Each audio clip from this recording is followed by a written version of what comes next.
சட்டமன்ற தொகுதிக்கு உட்பட்ட அனைத்து மக்களுக்கும் ஒரு செய்தியை சொல்லிவிட்டு செல்கின்றேன். தங்கர் பச்சான் பொது வாழ்க்கையில் ஈடுபடுகின்ற தங்கர் பச்சான் பொது வாழ்க்கைக்கு வருவதற்குரிய தகுதிகள் என்று சொல்லுகின்ற குறைந்தபட்ச தகுதியை அவர் பெற்றிருக்கிறாரா என்று சொன்னால், அரசியல் என்பது மக்களிடத்திலிருந்து எதையும் பெறுவதற்காக யாரும் அரசியலுக்கு வருவதில்லை. தன்னுடைய உடல் பொருள் ஆவி அத்தனையும் மக்களுக்காக, இந்த மண்ணுக்காக, தன்னுடைய உரிமைக்காக, இனத்திற்காக, மொழிக்காக வழங்குவது என்பதுதான் அரசியல். அரசியல் என்கின்ற தியாக வேள்வியிலே தன்னை ஆகுதியாக்கிக் கொள்கின்றவன் தான் அரசியலுக்கு தகுதி படைத்தவன். ஆனால் எதிர்முகாமலே இருந்து வேட்பாளராக நிறுத்தப்பட்டிருக்கின்ற தங்கர் பச்சான் அவர்கள் ஒரு வியாபாரி, மிகப்பெரிய வியாபாரி.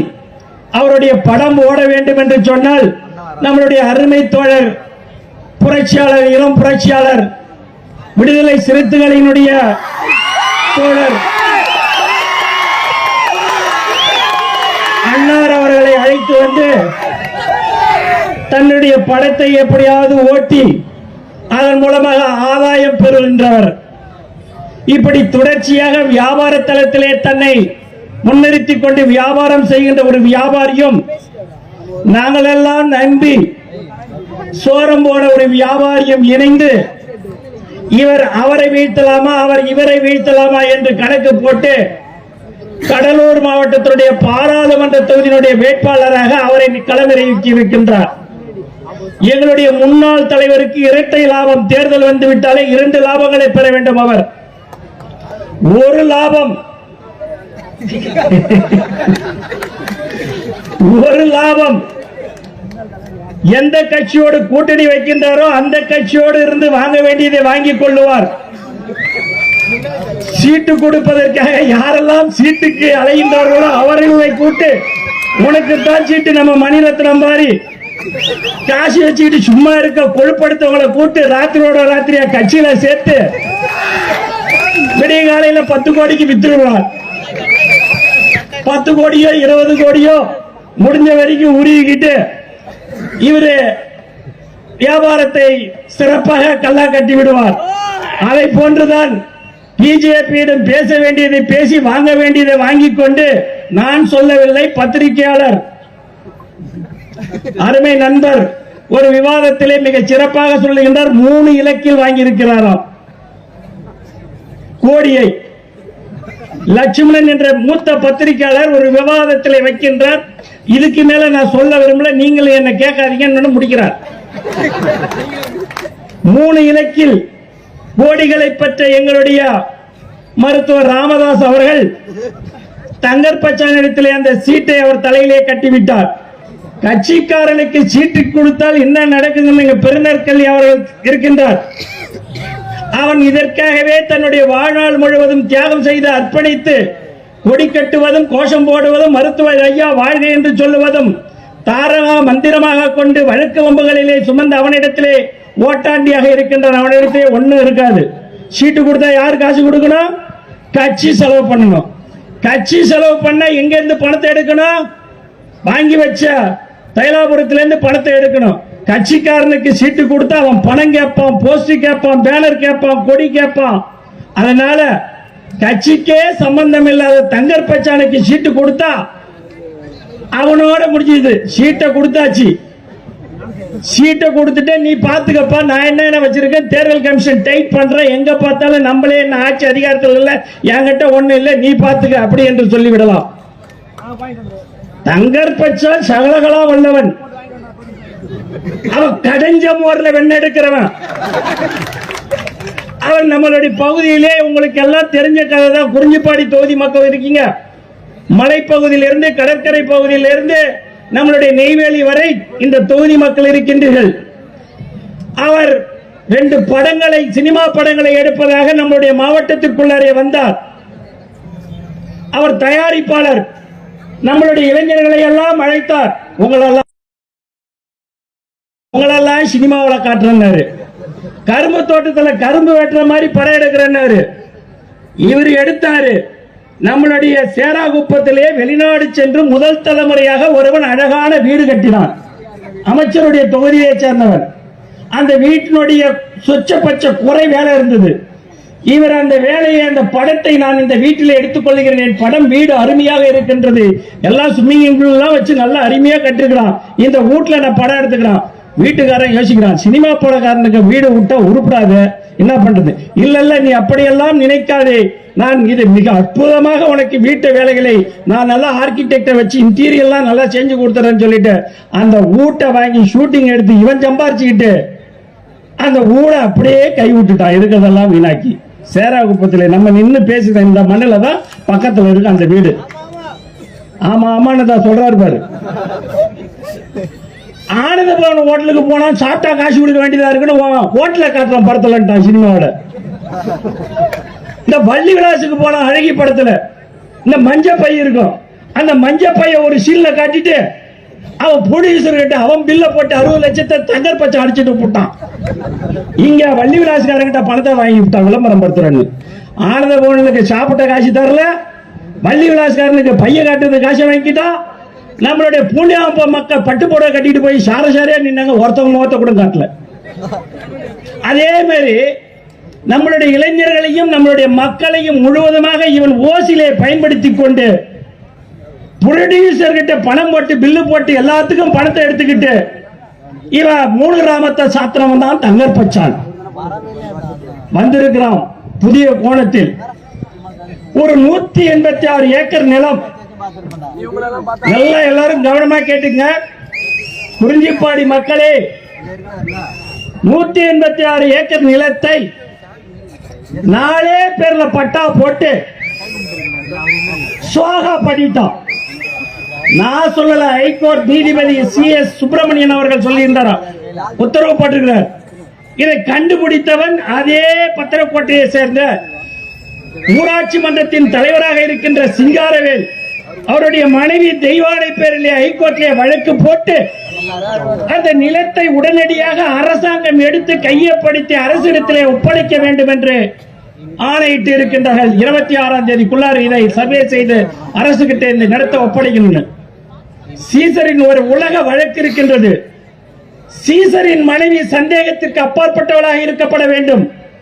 அரசியலுக்கு வந்து பதவிகளை அனுபவித்து அதற்கு பிற்பாடு ஏதாவது சொல்லுவாங்க ஊழல் கீழல் அது இதுன்னு.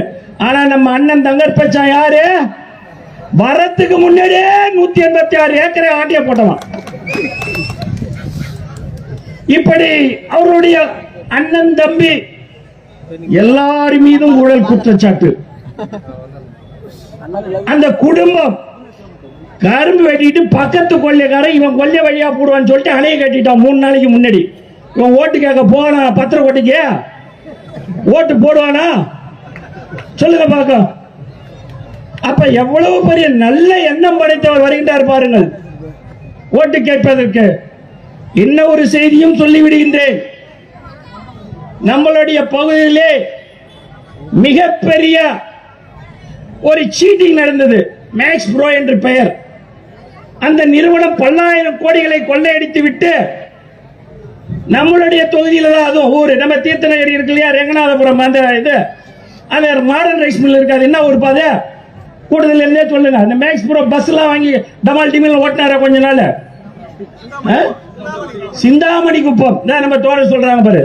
சிந்தாமணி குப்பத்தை சேர்ந்த சண்முக சுந்தரம் சின்ன வயதிலே ஊரை விட்டு போய் மேக்ஸ் ப்ரோ என்கின்ற நிறுவனத்தை ஆரம்பித்து அதை MLM பிசினஸ் மூலமாக பல கோடி ரூபாயை கொள்ளையடித்து அந்த மக்களுடைய ஏமாற்றி அந்த பணத்தை எல்லாம் எடுத்துக்கிட்டு உள்ள ஓடியாந்து போயிட்டான்.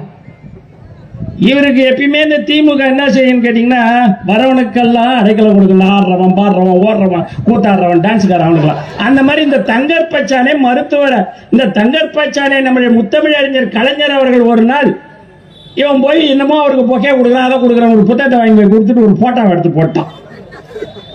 இதுதான் இவர் செஞ்சது. கலைஞர் முதல்வராக இருக்கின்ற பொழுது இவர் போய் நேரா நம்முடைய முதல்வரே எங்க அண்ணன் போய் சந்திச்சுட்டார் பாரு. பூராவா உன் மேல இருக்கக்கூடிய அத்தனை குற்ற வழக்குகளை நான் சரி பண்ணி உன்னை காவந்து பண்றேன்னு சொல்லிட்டு நம்ம ரெங்கநாதபுரத்துல இங்கேயும் அங்கேயும் அந்த சண்முகத்தில் மேக்ஸ் ப்ரோ செந்திலியை வச்சுக்கிட்டு அவன் வச்சிருக்க காசை ஃபுல்லா சொரண்டி சாப்பிட்டு ஒரு படம் எடுக்கிறான். அதுக்கு ஒரு 30-40 கோடியை அந்த மேக்ஸ் ப்ரோ கம்பெனிக்காரன் போட்டு தள்ளிட்டான். அந்த படத்து பேர் என்னப்பா? இதுதான் நம்மளுடைய வேட்பாளருடைய வண்டவாளம். இப்படிதான் இவர் வரத்துக்கு முன்னாடியே, அரசியலுக்கு வருவதற்கு முன்பாகவே பல மக்களுடைய ரத்தத்தையும் வேர்வையும் உறிஞ்சி குடிச்சிட்டு தான் மட்டுமே வாழ வேண்டும், ஒவ்வொருவரும் ஒரு துறையிலே வெற்றி பெற்று விட்டால் என்று சொன்னால், நாம் ஓரளவுக்கு ஒரு வளர்ச்சி அடைந்து விட்டால் என்று சொன்னால், நம்மை சார்ந்தவர்களை வாழ வைப்பது நம்மளுடைய பழக்கம். எட்டி பழுத்தால் என்ன, ஈயாதவன் வாழ்ந்தால் என்ன, தங்கர் பச்சான் வாழ்ந்தா என்ன, அவன் அழிஞ்சா என்ன, அழிய போற தோணியில இருக்கிற தங்கர் பச்சானை பாட்டாளி மக்கள் கட்சி எப்படி கரை சேர்க்கும்? இப்ப நம்ம நீதிவளவன் பேசுகின்ற போது சொன்னார், என் குத்தமா உன் குத்தமான்னு. உடனே இந்த தேர்தல் முடிஞ்ச உடனே சொல்லுவான், யார் எங்காலு பத்திரக்கோட்டையா, என்ன சொல்ல போறான் தெரியுமா? நான் சிவனேன்னு படம் எடுத்திருந்தேன். இவன் நினைச்சிருவா ஒரு ஷூட்டிங் எவ்வளவு ப்ரொடியூசர் ஏமாத்தி காசு வாங்கி பழக்கப்பட்ட ஆளு. அப்ப நான் லண்டன்ல இருந்தேன். உண்மை ஒரு தகவல் வந்தது, சமூக ஊடகத்தில் எல்லா இடத்துலயும் வந்தது, இவருக்கு சீட்டுன்னு ராமதாஸ் சொல்லிட்டாரு. நானே கஞ்சிக்கு இல்லாத இருக்கேன், எனக்கு ஏன் கட்சின்னு இவன் பேசின டயலாக் தான். உடனே எல்லா பத்திரிகையிலையும் செய்தி வந்து போச்சு, சமூக ஊடகத்திலாம் செய்தி வந்து போச்சு. உடனே இவனை கூப்பிட்டு, ஏண்டா நாய, உனக்கு நான் சீட்டு கொடுத்தது அதிகம், நீ இதுல வேற உனக்கு சீட்டு வேணாங்கிறியோ, உன்னை எந்த நாயாவது சீண்டுச்சான்னு கேட்பாருங்க மருத்துவர் அவர்கள். அவருடைய பாணின்னு தான் தெரியும். உடனே இவன் பயந்துகிட்டு, இல்ல நான் சொல்லல அந்த செய்தியை, சொன்னது இவன் தான். இவன் வாய் தான் சாதாரண வாய் இல்ல. அப்படிதான் நம்மளுடைய முன்னாள் நம்மளுடைய கட்சியிலே பணியாற்றி மிகப்பெரிய புரட்சியை ஊராக விளம்பரம் செய்தா அன்னைக்கு குஷ்பு தெரியுமா? குஷ்பு, இவன் வாய் கொழுப்பு, வாயில கொழுப்பு இவனுக்கு. அந்த குஷ்பை பத்தி, திரைப்பட நடிகைகளை பற்றி வாய் கொழுப்பை இவன் பேசிட்டான். பேசிட்டே ஒட்டுமொத்த திரைப்பட குழுவினரும் சேர்ந்து இவனை வாடான்னு கூப்பிடுறாங்க எல்லாரும். வா வான்னு. அப்ப கூப்பிடுகின்ற போது திரைப்படத்தினுடைய அனைத்து இயக்குநர்களும் சேர்ந்து ஏதாவது அங்க இருக்கக்கூடிய சீமா கீமா இந்த அமீர் இந்த மாதிரி இருக்கக்கூடிய தமிழ் ஆர்வலர்கள் சேர்ந்து என்ன பண்றது, பெரிய இஷ்யூவா இருக்க, எப்படியாவது இந்த பிரச்சனைக்கு முற்றுப்புள்ளி வைப்போன்னு சொல்லி சரி வான்னு கூட்டு போறாங்க. இவன் நடுங்கின்னு பார்த்திருப்பீங்க எல்லாம் அந்த வீடியோ, நடுங்கின்னு போறான். இவன் போறதுக்கு முன்னாடி குஷ்பை பத்திரிகையாளர்கள் கேட்கிறாங்க, நீங்கள் உங்களை கேவலமாக அருவருப்பாக பேசிய தங்கர் பச்சான் இப்ப இந்த வரப்போறாரு, நீ என்ன செய்வேன்னு கேட்கிறான். அவன் இப்படி புடவை அப்படி தூக்குறான், போட்டுருக்க பாரு, இதோட போறான். வெளியே வரும்போது இது இருக்காது. உண்மையா பொய்யா? இதெல்லாம் ஏதாவது பொய்யான தகவல் கிடையாது. அனைத்து பத்திரிகைகளிலும் ஊடகங்களிலும் செய்தித்தாளிலும் வந்த செய்தியைத்தான் சொல்றேன். குஷ்பா பேசிட்டு மழை இவனை மன்னிப்பு கேள்றான்னு இப்படி கேள்றான்னா அப்படியே குஷ்பு கிட்ட எப்படி மன்னிப்பு கேட்டா எங்க மானலாம் போயிடுச்சு. பக்கத்தூருக்காரன், நாங்க செம்மன்காரன், கொஞ்சம் ஏதோ வீரமா பேசிட்டு தெரிஞ்சவன். உள்நாம்பாரு நடாங்கடியா இருக்கிற அவ்வளவு பூரா இந்த டான்ஸ் இந்த கிரிக்கெட் பூரா பேரு காலி வந்து அங்க பிரதேசம் வர மன்னிப்பு கேட்கலாம். இதுதான் இவருடைய மண்டபாலம். இப்படிப்பட்ட ஒருவரை நம்மளுடைய மருத்துவர் தேர்தலுக்கு தேர்ந்தெடுத்து சரியான ஆள் அனுப்பியிருக்கிறாரு. இவன் சொல்ல போறான், தேர்தல் முடிஞ்ச உடனே என்ன சொல்ல போறான், எங்களுடைய அண்ணன் MRK அவர்களுடைய ஆதரவோடு விடுதலை சிறுத்தைகள் என்று சொல்லுகின்ற கடலூர் மாவட்டத்தில் ஆளுமை மிக்க சக்தியாகவும் அரசியல் அதிகாரத்திலே அகில இந்தியாவிற்கு ஒரு சிம்ம சொப்பனமாகவும் விலகுகின்ற எங்களுடைய தோழர் அவர்களுடைய உதவியோடு வெற்றியோடு மாபெரும் வெற்றியை நம்முடைய வேட்பாளர் அவர்கள் சுவைத்திருக்கின்றார். அதுக்கு பிற்பாடு அவன் சொல்ல போறான், இவங்க எல்லாம் அவன் சொந்தக்காரன் ஓட்டு போட்டாங்க. யாரெல்லாம் எல்லா பாமக காரணம் யாரு ஓட்டு போட்டான்னு சொல்ல போறோம், மச்சானுக்கு ஓட்டு போட்டான்னு சொல்ல போறோம். இதை முன்னாடியே நாங்க சொல்றோம். அவன் கட்சிக்காரனா? இப்ப ஒரு சீட்டு கொடுக்கறாங்கன்னா எல்லாம் யாருக்கு வாங்கி கொடுப்பாங்க? போராடி 2 சீட்டை நம்மளுடைய தோழர் வாங்கினார். யாருக்கு கொடுத்தாரு? அவர் தன்னுடைய கட்சியுடைய பொதுச் செயலாளர் இருக்கிற அண்ணன் ரவிக்குமார் கொடுத்தாரு. ஏற்கனவே சின்னனை செல்வன் அண்ணன் சட்டமன்ற உறுப்பினர் இருக்காரு. அப்ப இவர் சீட்டு வாங்கினா யாருக்கு கொடுக்கணும்? கட்சிக்காரனுக்கு கொடுக்கணும். ஆனா பாட்டாளி மக்கள் கட்சியில தகுதி படைத்த ஒரு நாய் கூட இல்லை என்பது ராமதாசுடைய எண்ணம், நான் சொல்லல. அப்படி இந்த மாவட்டத்திலே புடுங்கி என்று சொல்லுகின்ற பாட்டாளி மக்கள் கட்சிக்காரன் வெக்கம், மானம், சூடு, சொரணை, நல்ல ரத்தம் ஓடுது. ஒருபடி மேல போய் சொல்ற, நீ உண்மையான வன்னியனாக இருந்தால் பொதுக்குழுவிலே செயற்குழுவிலே நீ எழுந்திருச்சு கேள்வி கேட்டிருக்கணுமா வேணாமா? தங்கர் பச்சா மரம் வெட்டினாரா? போராட்டம் பண்ணாரா? சாலை மறியல் பண்ணாரா? ஜெயிலுக்கு போனாரா? வழக்கு வாங்கினாரா? பொருளாதாரத்தை செலவு பண்ணாரா? அவர் இழந்தது என்ன சொல்லு பார்க்க. அவருக்கு இருக்கிற இந்த சீட்டை கொண்டு போய் அவருக்கு கொடுக்கின்றா என்று சொன்னால் அப்ப பாட்டாளி மக்கள் கட்சியில இருக்கிறவங்க ஏனையன் என்று தானே அர்த்தம். அவர்களை நான் சொல்லல, இதை கூட பத்திரிகையாளர், மூத்த பத்திரிகையாளர் மணின்னு ஒருத்தர் இருக்கா தெரியல, அவருடைய விவாதத்திலே சொல்லுகின்றார், என்ன இப்படி ஒரு கட்சி ஒருத்தவனு கூட ஒண்ணுமே இல்லையான்னு கேட்கிறார். பாட்டாளி மக்கள் கட்சியில இருக்கிற ஒருத்தவனு கூட ஒண்ணுமே இல்லையா அவனுக்கு? அப்ப ஒருத்தவங்க கூட கேள்வி கேட்க மாட்டானா? அந்த மருத்துவரை போய் ஒருத்தவங்க கூட கேள்வி கேட்க மாட்டானா? அவருக்கு வயசாகி போச்சு, விட்டு அவர் ஏதோ என்னமோ செஞ்சிட்டு இருக்காரு. இந்த அன்புமணி ஒருத்தர் இருக்கிறாரு, மாற்றம் முன்னேற்றம் போண்டாமணின்னு 2 பேர் பாருங்க. போண்டாமணி மாற்றம் நல்ல சினிமா நடிகை விந்தியா கேட்டா, உன் பெல்ட் எல்லாம் அறந்து ரொம்ப நாள் ஆயிப்போச்சு. போண்டாமணியை தெரியும், அந்த மணியை தெரியும், இந்த மணியை தெரியும். செய்யாரு ஆரதி திங்கவனத்தை தேட்டி அன்புமணியை கேட்ட அவனுக்கும் தெரியாதுதான். அந்த பேச்ச நான் ரொம்ப ரசிச்சு பார்ப்பேன். யாரு? விந்தியா, நடிகை விந்தியா, துணை நடிகை விந்தியாவுடைய ஸ்பீச். அதை போன்று டைம் ஆகி போச்சுங்கிறாங்க. ஒரே ஒரு செய்தியை பதிவு செய்கின்றேன். அருமை சகோதரர்களே,